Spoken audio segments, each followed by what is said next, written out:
guys, this is Lee here, and in this video, I'm going to share with you some tips and tricks on how to sail in heavier winds. These tips and tricks were presented at a clinic at Sarasota Sailing Squadron hosted by Mike Ingham. Mike Ingham is a multi-class champion who has won countless regional and national championships in many different types of boats. He's also a professional coach and a contributing editor to Sailing World magazine. Mike has analyzed the Sunfish rig more than any other person in these last couple of years. So whether if you're large or tall, short or small, this video is for you to help you sail in heavier winds.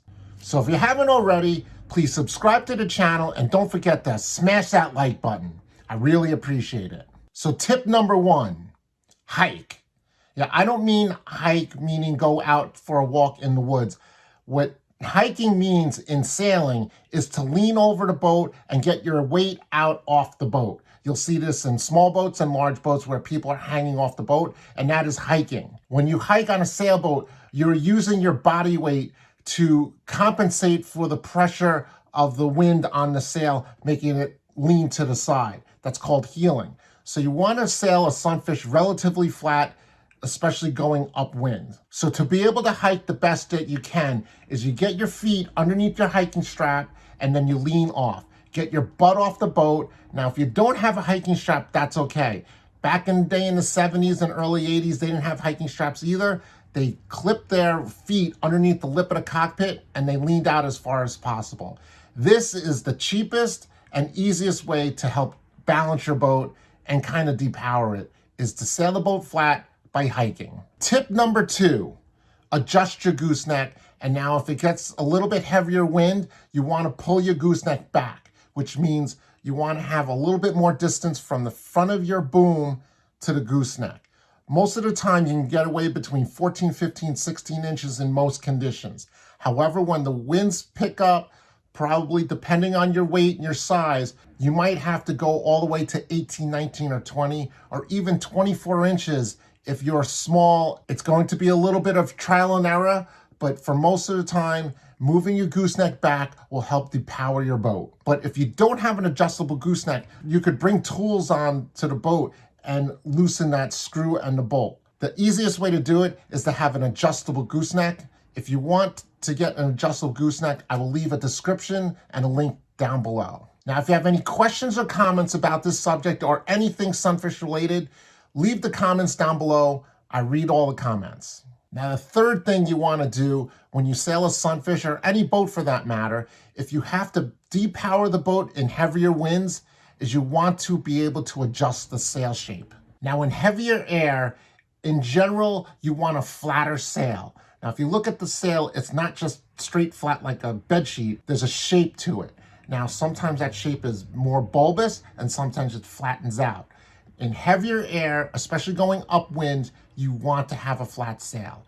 So the first thing and easiest thing to do if you have no adjustments, no outhaul or Cunningham, is to put the Vang on your sailboat. Now, the Vang can be installed with the tail of your halyard, and then you could push the boom down and snug up that Vang. Also, the Vang will keep the boom from lifting up and scissoring when you go into a jog. The heavier the air, it is very important to have a lot of Vang on. Trim in the mainsail on shore or on the water while you're facing into the wind. Trim it in, push that boom down, and snug up that Vang. That'll help balance your boat. I'm going to make another video in the near future on how to install different types of Vangs. If you aren't subscribed to the channel, subscribe to the channel, hit the notification bell so you'll get notified when that new video comes out. Another way to depower your sail is to use the main sheet and main sheet trim. However, I'm not going to go into main sheet trim in this video because that topic is way too big. But the short answer to that is if you're overpowered, you could let your main sheet out and your boat will flatten out. Now, for those who have outhaul controls, the next thing you want to do is tug on your outhaul. The outhaul makes the bottom of your sail flatter. You want to tighten up your outhaul maybe an inch or two until it flattens out and you're balanced. If there's scallops on the bottom of the sail, that's actually powered up. So at the very minimum, if you're overpowered and you did your gooseneck, you want to take those scallops out. And if you're still overpowered, try even tightening and making that bottom of the sail tight. The next adjustment you want to take control of is the Cunningham. Now, if you have an outhaul, chances are you have a Cunningham. The Cunningham adjusts the luff of the sail. When you tighten it, you actually will move the belly of the sail forward. In certain rigs, especially if you use a gust adjust or a Mendelblatt rig, the Gens rig, the draft may go back. Now, ideally speaking, the draft of the sail, which is the belly of the sail, should be about 40 to 45% from the front of the sail, from the luff of the sail. So sometimes when you use, just say, a gust adjust, which I made a video on that previous, and I'll make a link down below, that belly of the sail, the draft might go back. You still want to move the draft forward to get it into that 40 to 45% range. So then that's where the Cunningham pulls in. You pull on the Cunningham, tighten it up. That will help balance the boat and depower it in heavy winds. Now, this next thing you can do is use a Gens rig or a gust adjust. I made a comprehensive video on how to do 4 different types of Gens and gust adjust types of rigs. They have opened up a big opportunity for smaller sailors, people who are sailing at 100 pounds, 120 pounds, to be able to sail in conditions that they never sailed in before. Or if you're a little bit not on the strong side, you're not 21 years old anymore, they're letting people who want to sail in heavier winds to be able to sail.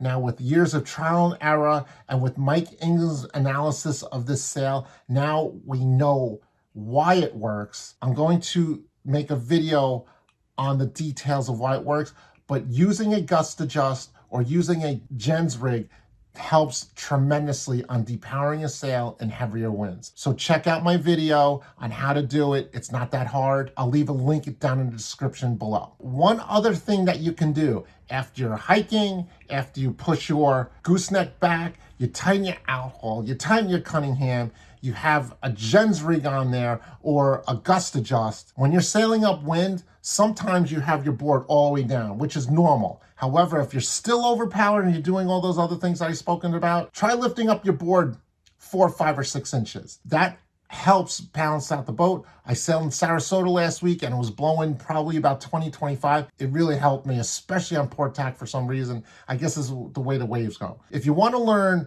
more about that Gens rig or depowering your sail with the gust adjust, check out the video right here. Setting all that up, the condition, and then you're kind of out of options except for the main sheet to make the small changes based on puffs and lulls. But that is your power control, like your backstay might be on your J20